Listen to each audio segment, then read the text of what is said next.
8.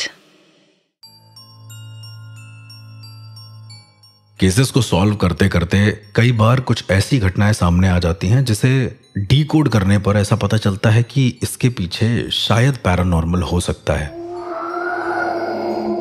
कहीं कहीं पर जब बहुत ज्यादा मौतें सामने आती हैं तो हमें लगता है कि इतनी ज्यादा मौतें कोई आत्मा क्यों ही करेगी, और आखिर आत्मा अगर ये सब कर रही है तो उसके पीछे की वजह क्या है। जैसे बुराड़ी केस में हमने सुना था कि 11 लोग मर गए। जैसे एक हाथरस का केस था, वहां पर 20 लोग एक साथ मर गए थे। लोगों को लग रहा था कि वो एक पैरानॉर्मल रीजन है, पर बाद में पता चला कि एक सीरियल किलर था जो ये सारी चीजें कर रहा था। पर क्या होगा अगर ये दोनों घटनाएं आपस में जुड़ जाएं? एक सीरियल किलर जो कि खून भी कर रहा है, लेकिन एक तंत्र का पर्सपेक्टिव जो उसके पीछे उसके साथ साथ चल रहा है। यदि ये दोनों चीजें पुलिस के सामने आती हैं तो वो क्या रिएक्शन देंगी? कई बार आप लोग भी ये सोच पाएंगे कि तंत्र क्या है और आम जो खून होता है वो कैसे होता है, पर दिमाग तब बंद हो जाता है जब दोनों केस एक साथ सामने आते हैं और दोनों ही परिस्थितियों का जुड़ाव एक ही घटनाक्रम से होता है। इस ऑडियो लॉग को सुनने के बाद जब मैंने पूरी तरीके से डिकोड करने की कोशिश करी तो मैं कर नहीं पाया। मैं चाहता हूं कि एक बार आप भी इस ऑडियो लॉग को सुनें और उसके बाद हम इसे डिकोड करते हैं कि आखिरकार जो खून हुआ है वो किसी नेचुरल रीजन की वजह से हुआ है या सुपरनैचुरल। Case number 212। एक और दिल दहला देने वाला हादसा। वैसे तो हजारों तरीके के क्रिमिनल केसेस और मर्डर केसेस आंखों के सामने आते जाते रहते हैं, पर इस केस में शायद आरोपी और उसके परिवार ने निर्दयता की सारी हदें पार कर दी थी। उन्होंने गांव की कम से कम 70 औरतों को एक एक करके बेरहमी से उनके शरीर में किसी पैने हथियार से होल करके मार डाला। पर कोर्ट में पेशी के दौरान किसी को ये भनक तक नहीं लगी कि एक्चुअल मर्डर फैमिली में कर कौन रहा था। पुलिस को जो लाशें बरामद हुई वो ऐसी हालत में थी जैसे किसी ने मृतक औरतों से अपनी निजी दुश्मनी निकाली हो। ऑटोप्सी रिपोर्ट हद से ज़्यादा भयानक चीज़ें एक्सप्लेन कर रही थी। उसमें एक्यूट डिप्रेशन और पॉइजनस वेनम उनके सारे शरीर में होने के साइन पाए गए थे। कोर्ट ने आईपीसी की धारा 34, 302, 307, 323, 324, 325 और 342 और सेक्शन 5 और 6 प्रिवेंशन ऑफ विच हंटिंग के चलते सारे परिवार वालों को जेल में डाल दिया था। वो लोग तो बंद हो गए थे, पर मेरी क्यूरियोसिटी बढ़ गई। आखिर ऐसा हुआ क्या होगा वहाँ पे जो इतनी औरतें एक साथ मारी गईं और किसी को भनक तक नहीं लगी। जैसा कि आप सब ने इस ऑडियो लॉग में सुना, 70 औरतों का खून होना ये कोई छोटी बात नहीं है। मैं अब आपको इस केस की पूरी रिसर्च बताता हूं। उन लॉयर ने सिर्फ कुछ समरी आपको बताई है। मैं जितनी रिसर्च कर पाया इस पूरे केस पर मैं आपको बताना चाहता हूं। दरअसल एक परिवार था, वहां पर तंत्र मंत्र को बहुत ज्यादा माना जाता था। आसपास के जो मोहल्ले के लोग थे वो उनके घर वालों को बिल्कुल भी पसंद नहीं करते थे, ये मानते हुए कि उनके घर में हर रोज तंत्र होता है।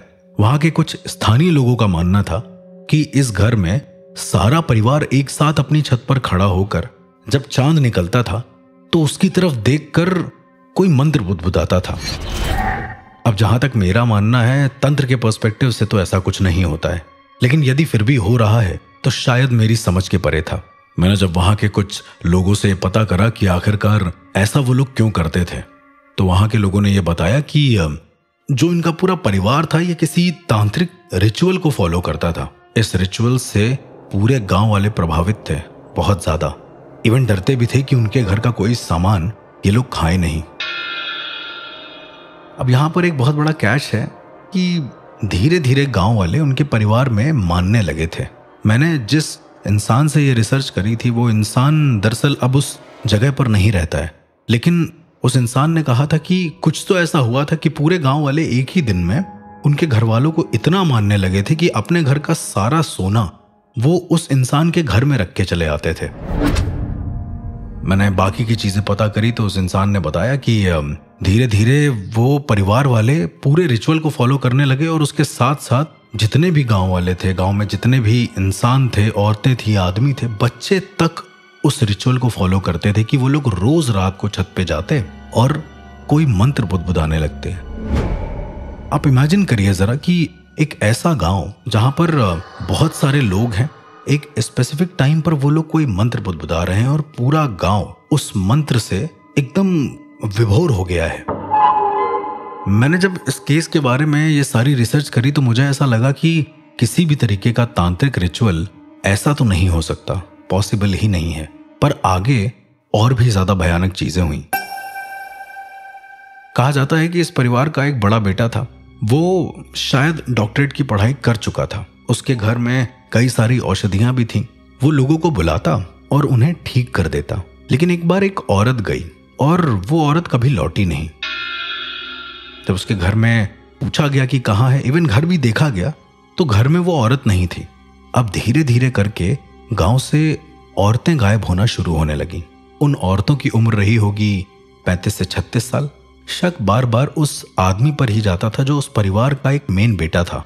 वो परिवार वाले बड़े ही अजीब किस्म के इंसान थे। अपने सर पर एक बड़ा सा टीका लगाकर रखते थे, जैसे शाक्त संप्रदाय में साधुओं के लगता है, और वो टीका एक छोटे से बच्चे के चेहरे पर भी लगा रहता था। बड़ी अजीब सी चीज ये थी कि वो लोग जिस रिचुअल को फॉलो करते थे वो रिचुअल किसी भी तरीके से सात्विक रिचुअल नहीं था।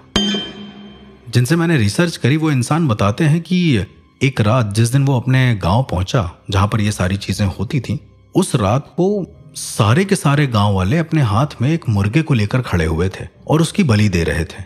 घर के बाहरी दरवाजे पर खून खून लगा हुआ था और ये बहुत ही अजीब तरीके की चीज थी।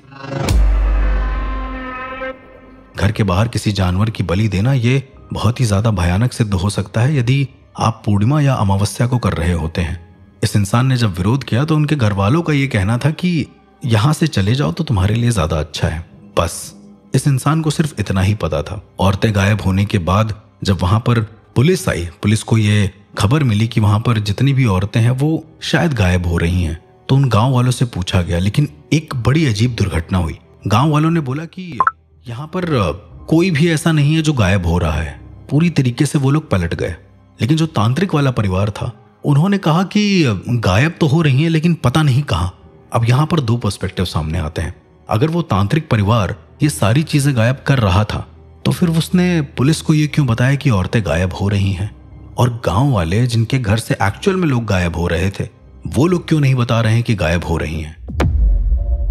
पुलिस ने इस मामले की और ज्यादा खोजबीन करी और उसके बाद एक दिन सीधा उस इंसान के घर में छापा मार दिया जो तांत्रिक परिवार था। वहां पुलिस जब जाती है तो वहां पर उस घर में सब कुछ नॉर्मल होता है। हर एक जगह पर अच्छी सी चीजें होती हैं और बड़ी ही सात्विक तरीके से उस घर में सारी क्रियाएं हो रही होती हैं। पर एक बहुत अजीब सी चीज होती है। जैसे ही दो पुलिस वाले उनके घर से बाहर निकल रहे होते हैं कि तभी अचानक से एक इंसान, एक बच्चा आकर पीछे से कहता है कि तुम्हारी बीवी मर जाएगी। पुलिस से जब कोई ये बात बोलता है तो पुलिस सोचती है कि बच्चा है, आखिर इसको क्या ही होगा। घर वालों ने बोला कि ये सब बहुत उल्टे सीधे सीरियल देखता रहता है, इस वजह से ये इस तरह से कह रहा है। वो दोनों हवलदार जब वापस आए तो एक्चुअल में उन दोनों हवलदारों की वाइफ ने खुद को मार डाला था। आखिर ऐसा क्या था उस घर में कि लोग कह रहे थे और वो चीज हो जा रही थी।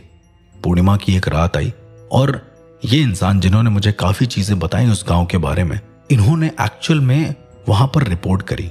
ये वही इंसान थे जिन्होंने इस केस की रिपोर्ट पुलिस को दी और फिर पुलिस ने एक निश्चित समय के चलते वहां पर छापा मारा।